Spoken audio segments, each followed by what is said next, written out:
कि जब चारों ओर अंधेरा छा रहा हो, कोई अपना न दिखाई दे रहा हो, केवल दुख ही दुख, अशांति ही अशांति, उस समय आप देखिएगा भारी से भारी संकट की निवृत्ति के लिए एकमात्र उपाय है। यदि आप भजन नहीं करते तो आप दिमाग में लिख लीजिए, चाहे अपनी नित्य डायरी में लिख लीजिए। आप एक बात पर विश्वास कर लीजिए कि आपको कोई भी सुखी नहीं कर सकता। यदि आपको कोई सुखी कर सकता है तो आप हैं। बिल्कुल घनीभूत अर्थात ठोस बात है, इसे समझ लेना। यदि आप अपने विचार के द्वारा, विवेक के द्वारा अधर्माचरणों का त्याग करके धर्म पूर्वक जीवन व्यतीत करते हुए भगवान नाम जप करते हैं, तो पूर्व पाप कर्म के अनुसार जब देह रचा गया तो उसमें जो प्रारब्ध दुख सुख का है वो तो आएगा और आपको परास्त नहीं कर पाएगा। और आगे आपके लिए महासुख है जो दुख और सुख दोनों से परे है। अखंड प्रसन्नता, अखंड आनंद, वो केवल आपके करने से होगा। उपदेश मिल सकते हैं, मार्ग बताया जा सकता है, आपको सहयोग मिल सकता है, पर चलना आपको होगा। यदि आप नहीं चले तो ये कहीं भ्रम हो कि मैं कहीं जाऊं और मेरी दुख निवृत्ति हो जाए, तो इस भ्रम को छोड़ देना। क्योंकि आप तो बहुत छोटे जीव हैं, अर्थात बहुत लघु तपस्या, लघु पुण्य वाले हैं। हम उन महापुरुषों की बात करते हैं जिन्होंने आजीवन ऐसा तप संचय किया, फिर भी उनके शरीर में भारी से भारी दुख देखे गए। ये दुख और सुख एक भ्रमात्मक इंद्रजाल है माया का, ना दुख है ना सुख है। जैसे जो सपने सिर काटे कोई, बिन जागे दुख दूर न होई, ऐसे स्वप्न में तुम चक्रवर्ती सम्राट बन जाओ तो जगने पर तुम थोड़ी रहोगे, तुम जो हो वही होगे। हम भगवान के चिदानंद अंश हैं। ये भूलकर हम अपने को स्त्री पुरुष, अच्छा बुरा, धनी निर्धन, दुखी सुखी आदि आदि बहुत सा प्रपंच है, इसे हम अपने दिमाग में बैठा लिया है। जब तक आप ये प्रपंच नहीं छोड़ोगे तब तक आपको सुखी कोई कर ही नहीं सकता, क्योंकि दुखालयम नाशवान संसार का तो तुमने अस्तित्व रखा है। अगर ये किसी के दूर करने से होता तो स्वयं जगत गुरु परब्रह्म परमात्मा तत्व भगवान श्री कृष्ण सामने हैं और अर्जुन को कह रहे हैं, मात्रा स्पर्शास्तु कौन्तेय शीतोष्ण सुख दुखदा आगमा पाइनो अनित्यास्तास्तितिक्षस्व भारत। हे भारत, हे अर्जुन, ये आने जाने वाले अनुकूलता प्रतिकूलता, गर्मी शीतलता, अर्थात काम क्रोध लोभ मोह मद मत्सर अपमान निंदा, ये सब ताप पहुंचाते हैं। अनुकूलता सम्मान यश कीर्ति धन वैभव मानी हुई मान्यता, ये सब शीतलता पहुंचाते हैं। ये उष्णता और शीतलता, अनुकूलता और प्रतिकूलता आने जाने वाले हैं। भगवान ये नहीं कर मैं मिटा दूंगा, कहने तास्तितिक्षस्व भारत, हे अर्जुन ये तुम्हें सहना होगा। यदि तुम इसे सह गए तो तुम्हारे हृदय में ऐसी स्थिति प्रकट हो जाएगी कि फिर ये स्पर्श भी नहीं कर पाएंगे। सहने से तुम्हारी भक्ति बढ़ेगी, तुम्हारा चिंतन बढ़ेगा, तुम्हारा स्मरण बढ़ेगा, सत्य वस्तु के लिए, सत्य तत्व के लिए तुम सुखी हो जाओगे। बिल्कुल खुली बात। आडंबर नाटक पाखंड इसकी जरूरत नहीं।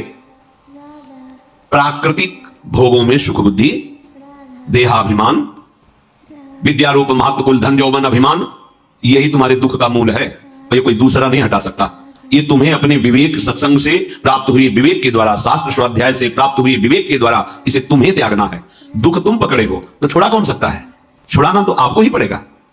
अगर कोई वादा करता है कि मैं आपको दुख रहित कर दूंगा, मुझे आज तक समझ में नहीं आया। दुख रहित होने का जो उपाय है वो गुरुजन महापुरुष संत जन बताते हैं कि जब चारों ओर अंधेरा छा रहा हो, कोई अपना न दिखाई दे रहा हो, केवल दुख ही दुख, अशांति ही अशांति, उस समय आप देखिएगा कोई एक है जो आपको बहुत प्यार कर रहा है। वो हमारे प्रभु हैं। आप जिनकी तरफ पीठ किए हो और जहां दुख है उधर मुख किए हो, वापस घूमो, सन्मुख होइएगा। सन्मुख होए जीव मोहि जब वही जन्म कोटि अघनाशों तबहि, करोड़ों जन्मों के पाप नष्ट कर देते हैं भगवान। जहां प्रभु की तरफ हुए तो पता चला बहुत जन्मों से बिछुड़ा था, वो मेरे स्वामी मिल गए। भारी से भारी संकट की निवृत्ति के लिए एकमात्र उपाय है भगवान श्री हरि का आश्रय, उनके नाम का जप। सत्य मान लीजिए, आडंबर से कुछ नहीं होना। चाहे जितने जंतुर बांध लो, चाहे जितना जो कुछ जादू टोना जो मनावे सो कर लो। बारी मथे घृत होए बरु शिकताते बरु तेल, बिनु हरि भजन न भवतरी यह सिद्धांत अपेल, विनिश्चितम बदामि तेन अन्यथा वचांस में हरि भजन तेन। अटल बात है, यदि भजन नहीं करोगे तो तुम्हें कोई सुखी नहीं कर सकता। तात्कालिक आपको ऐसा लग सकता है मेरा काम बन गया, नहीं, वो तत्कालिक है। हमारा काम बनना तो तब होगा जब हमारा आवागमन मिट जाए, सदा सदा के लिए मुझे ऐसी वस्तु प्राप्त हो जाए कि जहां चाह ही खत्म हो गई, जहां दुख ही खत्म हो गया। वो हमारा स्वरूप है, वो हमारे आराध्य देव है। प्रार्थना मान लीजिए, भटकाव से बचिए। ये कलिकाल मलायतन मन कर देख विचार, श्री रघुनाथ नाम बिन नाहिन आन आधार। महापुरुषों ने स्पष्ट कहा है ये मलायतन मल का आगार है। मल माने कामना, नाना प्रकार की वासना, भ्रष्ट आचरण, छल कपट, दंभ पाखंड, बोलबाला इसका एकमात्र श्री भगवान का नाम आधार है। जो चाहत है नित्य सुख अरुण मन को विश्राम, तो हित ध्रुव हित सो भजत रहो पल पल श्यामा श्याम श्यामा श्याम श्यामा श्याम। यदि सच्चिदानंद शाश्वत सुख चाहते हो जहां से कभी हटना ना पड़े, केवल सुख ही सुख है, आनंद ही आनंद है, और मन का विश्राम चाहते हो कि भाग दौड़ मन की मिट जाए, तो बस प्रेम से बोलते रहो श्यामा श्याम श्यामा श्याम, राधे श्याम, राधा राधा राधा वल्लभ। ये बड़ी शोध करके महापुरुषों ने बात कही है। यदि आप भजन नहीं करते तो आप दिमाग में लिख लीजिए, चाहे अपनी नित्य डायरी में लिख लीजिए, जो आप दिनचर्या लिखते हैं, आपको कहीं भी कभी भी कोई भी सुखी नहीं कर सकता। गांठ बांध लीजिए, भटकने की जरूरत नहीं है। और यदि नाम जप करने लगे, धर्माचरण करने लगे, तो तुम आशीर्वाद देने वाले बन जाओगे। सातरति सातरति शा लोकांग तारयति। ध्यान दीजिए, वो तर जाता है, वह तर जाता है, वो लोगों को तार देता है। जब पृथ्वी में भयंकर पापाचरण की वृद्धि हुई, असुरों के द्वारा प्रेरित होकर के जहां भी धर्माचरण, नाम कीर्तन, यज्ञ हवन, होम, ऋषि मुनि विध्वंस कर दो, क्या हुआ? कोई दूसरा दिखाई दिया क्या? नहीं, किसी की सामर्थ्य नहीं थी। सब मिलकर के ब्रह्मा जी के पास गए, जो ईश्वर कोटि के महापुरुष, सबने ब्रह्मा जी से प्रार्थना की। ब्रह्मा जी ने कहा हम भी जिनके सेवक हैं वही प्रभु अब हमारे दुख का निवारण कर सकते हैं। सोचो, आप किसी और से दुख निवृत्त कराना चाहते हैं? जिसने सृष्टि बनाई है, भगवान ब्रह्मा जी भी कह रहे हैं मैं जिनके सेवक हूं, वही प्रभु हमारे और आप सबके दुखों का निवारण करते हैं। तो आपको समझ में नहीं आ रहा कि एकमात्र भगवान श्री हरि ही हमारे दुख का निवारण कर सकते हैं। हमें कहीं भागने दौड़ने की जरूरत नहीं है। साधु समागम इसलिए किया जाता है कि हृदय पवित्र हो जाए। पवित्र हृदय की पहचान बुद्धि में विवेक का प्रादुर्भाव हो जाए, और विवेक से मोह का नाश करके हम निरंतर प्रभु के प्रेम में डूबे, भजन में डूबे। सबने एक साथ मिलकर के विचार किया कि महासुख सिंधु प्रभु से विनय करनी तो कहां जाया जाए? वैकुंठ चले, किसी ने कहा क्षीर सागर चले। अपनी अपनी भावना व्यक्त कर रहे थे। तेई समाज गिरजा में रहू, अवसर पाई वचन एक कहू, हरि व्यापक सर्वत्र समाना, प्रेम ते प्रकट होई मैं जाना। हे गिरिजा, परम वैष्णवाचार्य भगवान महादेव जी कहते हैं, उस देव समुदाय में हम भी थे। हमने कहा कि हमारे तो हृदय में बात ऐसी आती है कि कहीं भागने की जरूरत नहीं है। हरि व्यापक सर्वत्र समाना, जैसे वो वैकुंठ में विराजमान है, क्षीर समुद्र में विराजमान है, ऐसे कण कण में विराजमान है। बस तुम प्रेम से पुकारो, जहां पुकारोगे वही प्रभु प्रकट हो जाएंगे। नाम बाणी जहां श्याम श्यामा तहां, नाम बाणी निकट श्याम श्यामा प्रगट। सिद्ध सिद्धांत है, भटकने की जरूरत नहीं। जहां हो वहीं से प्रिया प्रीतम का नाम पुकारो, नाम कीर्तन करो, उनकी लीलाओं का गायन करो, सबको सुख देने की भावना करो। देखो तुम्हारी दृष्टि बदलती चली जाएगी, भगवत साक्षात्कार करने की योग्यता आने लगेगी। ऐसा ही हुआ। सबने मिलकर के श्री भगवान को विनय पूर्वक आर्त भाव से पुकारा। आकाशवाणी हुई, निर्भय हो जाओ, निश्चिंत हो जाओ, मैं स्वयं अपने अंशों के सहित अवतार लेकर इस भूमि का भार हरण करूंगा। तुम सब बड़े बड़े जो देवता हो, जाओ हमारी लीला में सुख लेने के लिए सब ऋक्ष वानर आदि का रूप धारण करो। ब्रह्मा जी, महादेव जी, बड़े बड़े ईश्वर कोटि के लोकपाल बहुत प्रसन्न हुए, क्योंकि भगवतवाणी सत्य है, त्रिकाल सत्य है। सबको विश्वास हो गया कि अब मारा तो जाएगा ये महासुर, जिसको लगता था कोई ना मंत्र के द्वारा मार सकता है, ना अस्त्र के द्वारा मार सकता है। स्वयं श्री भगवान पधार रहे। भगवान ने जो निरंतर भजन प्राण रहते हैं, कश्यप जी, अदिति जी, वो भगवान के वात्सल्य में भरे थे। प्रभु जब प्रकट हुए तो उनसे कहा मुझे आप जैसा पुत्र चाहिए। प्रभु ने कहा कि मेरे जैसा तो मैं ही हूं, अद्वितीय हूं, दूसरा कोई है नहीं, मैं ही अवतरित होऊंगा। भजन में देखो कितनी सामर्थ्य है। जगत पिता को पुत्र रूप में प्राप्त कर रहे हैं। वही चक्रवर्ती सम्राट अवधपुरी के नरेश महाराज दशरथ जी के रूप में, जिनकी महामहिम अद्भुत सौभाग्य प्राप्त करने वाली तीन ये रानियां, श्री कौशल्या जी, श्री कैकेयी जी, श्री सुमित्रा जी। भगवान वशिष्ठ जी उनके गुरुदेव हैं। प्रायः बड़े बड़े महान जो राज्यपालक रहे, उनके ऊपर, राजा के ऊपर महाराजा विराजमान रहे। ऊपर से स्वर्ग लोक आदि लोगों से भी ये शिक्षा मिली है। देवराजेंद्र तो भगवान बृहस्पति, दैत्यराज बलि तो भगवान शुक्राचार्य, जनक जी तो सदानंद जी महाराज, दशरथ जी तो वशिष्ठ जी महाराज। ऐसा था, क्योंकि जहां हमारा विवेक काम नहीं करता, वहां ये ब्रह्मबोध संपन्न महापुरुष तत्काल हमको संभालते हैं। महाराज दशरथ जी के हृदय में प्रबल लालसा हुई कि अब अवस्था व्यतीत होती जा रही है, पर जो गृहस्थ धर्म का परम लाभ है वो तो हुआ ही नहीं। वशिष्ठ जी के चरणों में प्रणाम करके कहा, भगवान एक ही बात की असंतुष्टता है, हमारे कोई पुत्र नहीं है। वशिष्ठ जी ध्यानस्थ हुए, ध्यान में देखा और उनका, तुम्हारा जैसा सौभाग्य अन्य का किसी का नहीं हो सकता। तुम्हारे यहां स्वयं सच्चिदानंद भगवान श्री हरि अपने अंशों के साथ अवतरित हो रहे। श्रृंगी ऋषि को बुलाया गया, पुत्रष्टि यज्ञ करी, उसमें साक्षात भगवान अग्निदेव प्रकट होकर के खीर दिया और कहा अपनी रानियों को पका दीजिए। वशिष्ठ जी की आज्ञा के अनुसार उस खीर को 2 भाग में किया। प्रथम भाग श्री कौशल्या जी को दिया, जो दूसरा भाग था उसके 2 भाग किए, उसका 1 भाग कैकेयी जी को दिया। अब जो 1 भाग बचा उसके 2 भाग किए और वशिष्ठ जी की आज्ञा के अनुसार एक माता कौशल्या जी को, एक कैकेयी जी को दिया।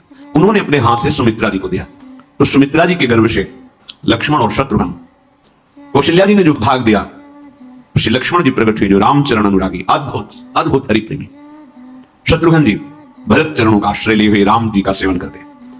बड़ा रहस्य है, कितनी मर्यादा है गुरु की आज्ञा से, जहां जैसा विधान होना चाहिए वैसा, तो उस बड़ा मंगल शुरू। ये महामहिम जगत पावन करने वाली माताएं मानो अपने गर्भ में अखिल ब्रह्मांडों के स्वामी को धारण किए हुए हैं, जिनके गर्भ में अनंत ब्रह्मांड वास करते हैं, उन प्रभु को अपने गर्भ में धारण करने का अनुभव कर रहे हैं। महाराज दशरथ बहुत प्रसन्न है, ये जीवन का परम लाभ है।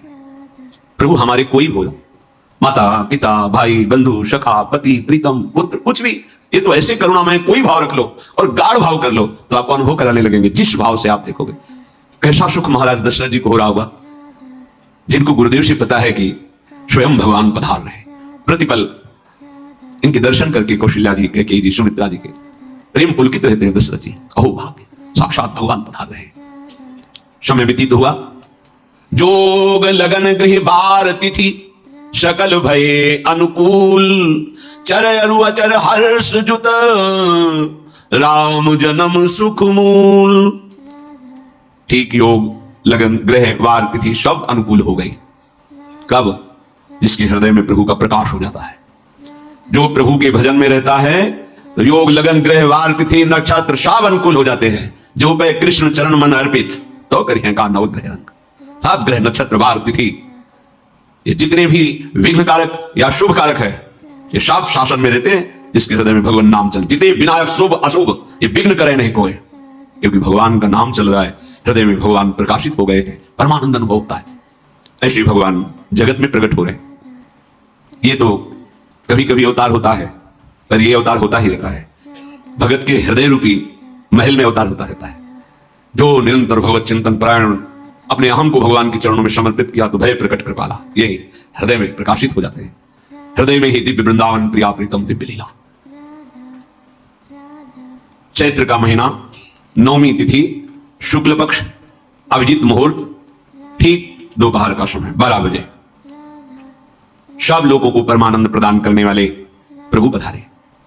शीतल मंद सुगंधित वायु बह रही है, देवताओं की दुंदुभियां बज रही, पुष्पों की वर्षा हो रही, बड़े बड़े ऋषि मुनि नृत्य कर उठे, जैसे साधना का फल मिलता है हृदय आनंद में। तो आज समस्त साधनाओं के फल स्वयं मंगल मूर्ति प्रभु पधार रहे। सब महात्माओं का, संतों का हृदय अलौकिक आनंद से भरा हुआ है। पृथ्वी जितनी दिव्यता है सब प्रकाशित कर दी। रस भरे फल, औषधियां, दिव्य मणियां, रत्न जो छुपाए हुए अपने गर्भ में थी, प्रभु आ रहे, सब प्रकाशित कर दी। जलधाराएं जो सूखी हुई थी वो भी। जब ब्रह्मा जी ने देखा कि जो भगवान ने आकाशवाणी में कहा था वो सब सत्य हो रहा है, आकाश में ब्रह्मा जी समस्त देवतागण विराजमान होकर के अंजलियों में दिव्य पुष्प लेकर के वर्षा कर रहे हैं, सुंदर सुंदर अलग अलग वाद्य बज रहे हैं, ऋषि मुनि देवता सब स्तुति कर रहे हैं, प्रणाम मुद्रा में सब खड़े हैं, क्योंकि समस्त लोगों का पालन करने वाले भगवान श्री हरि महाराज चक्रवर्ती सम्राट दशरथ जी के भवन में प्रकट हो रहे हैं। तो आकाश में सब ईश्वर कोटि के महापुरुष पुष्पांजलि अर्पित कर रहे हैं। उसी समय भगवान का प्रादुर्भाव होता है।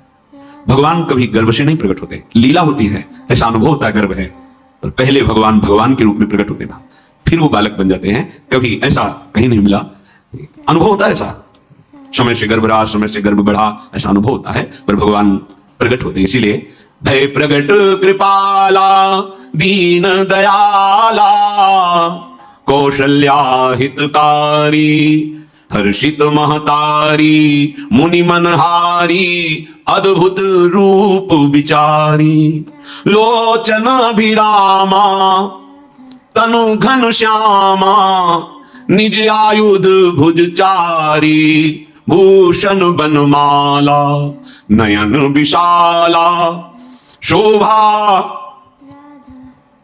सिंधु खरारी कह दुई कर जोरी अस्तुति तोड़ी कि विधि करो अनंता माया गुण ज्ञाना तीत अमाना वेद पुराण भनंता करुणा सुख सागर सब गुण आगर जेहि गावहि श्रुति संता सो मम हित लागी जन अनुरागी भयउ प्रगट श्रीकंता ब्रह्मांड निकाया निर्मित माया रोम रोम प्रतिवेद कहे मम उर्षो भाषी यह उपहासी सुनत धीर मति थिर न रहे उपजा जब ज्ञाना प्रभु मुस्काना चरित बहुत विधि